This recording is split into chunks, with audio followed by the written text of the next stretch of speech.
Artemisa Entrevista.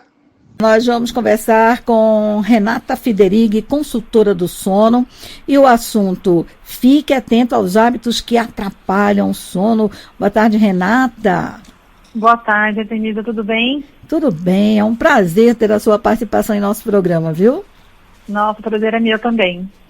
Renata, por que algumas pessoas perdem o sono, especialmente quando elas ficam mais velhas?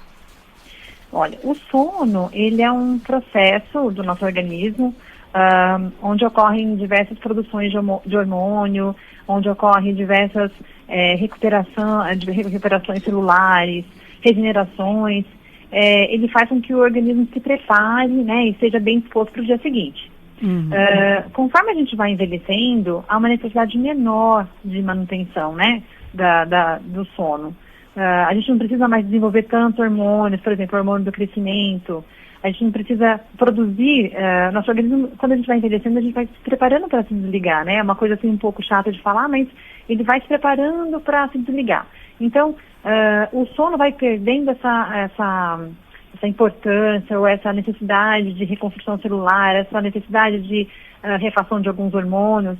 Então, com o passar do tempo, com o envelhecimento, a gente não tem mais tanta necessidade de dormir, né? O sono, a quantidade de sono não precisa ser tão alta quanto para um recém-nascido, que precisa estar sempre ali desenvolvendo os hormônios de crescimento e se recuperando, por um adolescente que precisa se recompor para o dia seguinte, que precisa reter todo o aprendizado que foi feito durante o dia na memória. Já numa pessoa mais idosa, não há tanta essa necessidade. E aí o sono ele vai perdendo essa importância, vamos dizer assim. Então, ele precisa de menos horas de sono. Uhum. Agora, doutora, desde que esse sono, quer dizer, para a pessoa mais idosa, não atrapalhe o seu dia seguinte, né? Ela não se sinta esgotada, alguma coisa, aí isso é normal. Se ela estiver sentindo alguma coisa, algum problema no dia seguinte, por falta de sono, aí já está passando dos limites, não é isso? A redução do sono, conforme o avançar da idade, ela é normal, né? Uhum. Geralmente o idoso ele não sente sono, né? Ou possivelmente ele adormece cedo, mas ele desperta muito cedo. Uhum. Para um idoso aí na faixa de acima de uns 60 anos, 65 anos, de 5 a 6 horas de sono é suficiente já para a recomposição do organismo dele, né? Uhum. Agora, o ideal é assim, ele dormir essa quantidade de sono e acordar bem. Agora, se ele está perdendo o sono durante a noite, se ele está com dificuldade de adormecer e ele tem acordado cansado no dia seguinte, ele tem percebido que a falta de sono tem causado algum desconforto para ele, aí ele precisa buscar uma ajuda. Porque aí podem ser várias causas da insônia, né? Pode ser desde assim de uma apneia, ou de uma ansiedade, ou algum problema até fisiológico, ou emocional, ou de ordem fisiológica, que pode estar causando isso nele, né? Uhum. Então, assim, normalmente não é para acontecer isso. É para que a redução do sono aconteça de forma natural, e ele se sinta confortável com aquela quantidade de horas que ele dorme, né? Uhum. Agora, se estiver acontecendo algo fora do comum, aí ele busca uma ajuda médica. Agora, vamos falar das pessoas mais jovens, né? Alguns hábitos podem atrapalhar o sono nessas pessoas, doutora? Pode. Hoje a gente vive na sociedade do estresse, né? Então, assim, o estresse é um grande vilão aí do nosso sono. Então, as pessoas, apesar de, assim, fisicamente cansadas, não conseguem relaxar, né? Não conseguem descansar a cabeça, ficam com muita coisa, né? E isso é um grande incômodo, isso é um mal do século. O estresse é um grande causador da falta de sono. Uhum. E aí vem junto com isso a ansiedade, vem as preocupações, que são de ordens emocionais. Uhum. Fora isso, tem outras causas outras variáveis que podem causar a falta de sono. Desde um ambiente assim, barulhento, ou de um ambiente muito claro, ou de um colchão não adequado, um travesseiro não adequado, que o corpo não se sinta confortável, né, bem posicionado durante a noite, e aí, para fazer com que você chegue numa posição confortável, você acaba tendo microdespertares. Esses microdespertares acabam interrompendo o sono, a pessoa desperta, assim, de forma até involuntária, para tentar chegar no conforto que o corpo precisa, né? Então, um colchão com muitos anos de uso, que já esteja gasto, que esteja já deformado, um travesseiro que não esteja apropriado à postura em que o usuário dorme, ou que esteja já muito deformado, muitos anos de uso, isso acaba, de certa forma, interferindo na qualidade do sono também, né? Então, a gente fala que podem ter ordens emocionais, psicológicas que afetam a qualidade do sono, como podem ter também causas variáveis, que são fatores externos que acabam interferindo na qualidade do sono.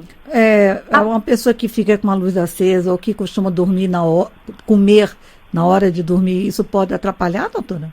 Sim. Então, o principal hormônio indutor do sono é a melatonina. A melatonina, ela só é produzida na ausência de luz, né? Então, quanto mais exposição você tiver ao sol, quanto menos contato com o ambiente escuro, mais vai ser a dificuldade de você produzir melatonina, e quanto menos melatonina, menos indução de sono, né? Então, ambiente claro, ambiente barulhento, ele acaba despertando pela audição, e o ambiente claro, ele acaba não induzindo ao sono, né? Fora isso, é bom sempre quando a gente estiver se preparando para dormir, a gente ir reduzindo as nossas atividades, sejam atividades físicas, então, assim, antes de dormir, assim, evitar atividades muito aeróbicas, de 2 a 3 horas antes, evitar alimentos pesados para que o nosso organismo não esteja em processo de digestão. Porque enquanto ele estiver em processo de digestão, o organismo ele não vai se desligar, né? Não vai adormecer. Ele vai ficar ali preocupado, concentrando todas as energias para o processo digestivo, e ao invés de reduzir o nível de energia, ele vai aumentar. Isso também interfere na qualidade do sono. Então a gente fala assim, exercícios aeróbicos, alimentação, sempre assim, até 2 ou 3 horas antes de deitar, né? Isso também acaba interferindo na qualidade do sono. Então, é uma série de fatores que acabam prejudicando. Quando o problema é de ordem emocional e psicológica, a gente pede para que se procure uma ajuda médica, né? Para tentar amenizar esses sintomas. Agora, Oi, desculpa, pode continuar.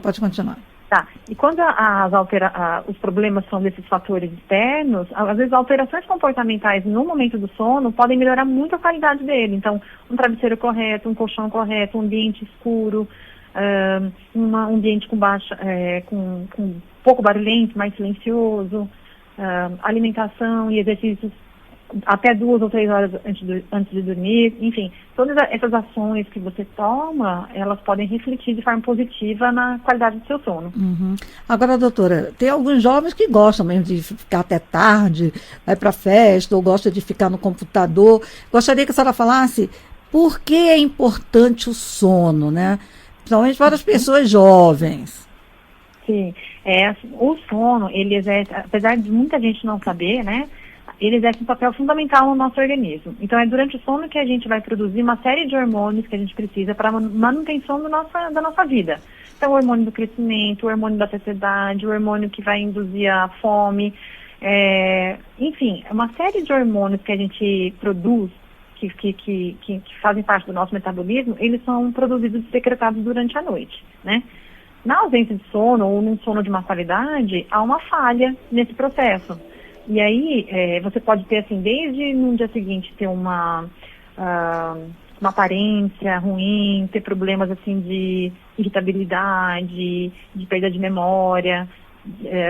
Isso no dia seguinte, que a gente fala que são as causas mais leves, mas que refletem no dia seguinte, como você podem ter consequências mais graves, assim, até afetando a sua saúde. Você pode desenvolver uma tendência à obesidade, você pode ter problemas de circulação, você pode ter problemas de lapso de memória, você pode ter, enfim, até o diabetes, que eu comentei agora, né, pode ser causado pela falta de sono, porque a maioria dos hormônios que a gente precisa para fazer com que o nosso metabolismo funcione bem, eles são produzidos durante a noite. Se não dorme bem, né, a gente não consegue chegar na fase de sono em que esses hormônios são produzidos, né? Então aí compromete toda a qualidade da nossa vida, né? Do nosso organismo. Doutora, claro que depende de pessoa para pessoa, mas qual seria o tempo ideal de sono para a pessoa ficar bem? Tá. Como a gente começou falando, o idoso ele precisa de menos horas de sono. Então, de trás para frente, né? O idoso ele precisa aí de 5 a 6 horas de sono aproximadamente. Um jovem e adulto na faixa entre os seus 20 e poucos anos até os seus 50 e poucos, 60 anos, ele pode variar, obviamente, de 7 a 9 horas, aí depende muito, a média geralmente é 8 horas, né? Mas depende de organismo para organismo. Um pré-adolescente, uma criança, ele precisa por volta de umas 10 horas de sono. E um recém-nascido, Temisa, só para você ter uma ideia, ele precisa de 16 horas de sono. Nossa. Né? Porque é a fase de desenvolvimento dele. A gente fala, neném só dorme, né? Come e dorme, mama e dorme. É normal, né? Porque o sono, ele faz parte do processo de desenvolvimento do recém-nascido. Durante o sono que ele vai produzir, ele vai se desenvolver, ele vai terminar de desenvolver tudo aquilo que foi iniciado dentro da barriga da mãe. Tem algumas coisas que só são finalizadas quando ele já está aqui fora, né? Ele produz o hormônio do crescimento, que é o principal hormônio na fase de crescimento de uma criança, de um bebê, de um adolescente. Então, o sono, ele é tão importante para um recém-nascido como um alimento, né? Então, é bem isso, é o relógio da vida mesmo, né? Então, você é bebezinho, você precisa se desenvolver mais, então você precisa de mais sono, né? E aí, conforme você vai adiantando a idade, você vai crescendo, você vai precisando de menos horas de sono. E até que, em um determinado momento, o organismo vai se preparando para se desligar, né? Já na idade mais avançada. E não é coincidência, né? A quantidade de sono vai reduzindo também na mesma proporção. Então, o sono é fundamental, né, doutora? Ele é fundamental. Fundamental. E os jovens têm que entender isso, né? E os pais tentar orientar os filhos sobre isso, né? Tem que chegar, tá ficando muito tempo no computador, luz acesa, vai lá e fala, ó, isso é ruim, né? E o computador, a luminosidade emitida por esses aparelhos elétricos, eletrônicos, celular, tablet, computador, a própria luzinha da televisão acesa, né? E isso acaba interferindo também na qualidade do sono. Essa luz azul que é emitida, essa luminosidade interfere na produção da melatonina, que a gente conversou. Então, é importante também evitar o uso de aparelhos eletrônicos antes de ir para a cama, pelo menos de 2 a 3 horas antes, e manter uma rotina de sono, né? De pelo menos aí, nessa fase mais de pré-adolescente, a idade mais juvenil, de 7 a 8 a 9 horas de sono, uma média de 8 horas, e porque não existe, a gente fala que não existe banco de sono, né? É preciso dormir e respeitar essa média de horário dia a dia. Não adianta o adolescente ou o pré-adolescente tentar compensar a falta de sono no dia seguinte ou no final de semana. O nosso organismo não é inteligente a esse ponto, né? De entender que existe um banco de sono. Então, é importante manter essa regularidade para que o organismo se acostume, né? E se programe para que todo o metabolismo ele esteja voltado e orientado e regulado certinho de acordo com as horas de sono que ele dispõe ali. Ok. Doutora Renata, eu quero agradecer muitíssimo a sua participação aqui em nosso programa. Foi um prazer conversar com a senhora. É importante a gente sempre frisar, porque a gente entende a importância do sono, a gente sente a ausência de sono quando a gente acaba dormindo mal, né? Mas a gente não se dá conta da real importância que ele tem para a nossa vida. Tá certo. Tem que procurar ajuda, né, doutora? Com certeza. Tá certo. Tá bom. Mais uma vez, obrigada, doutora Renata. Uma boa tarde. Obrigada, eu que agradeço. Apenas um abração para vocês. Obrigada, tchau, tchau.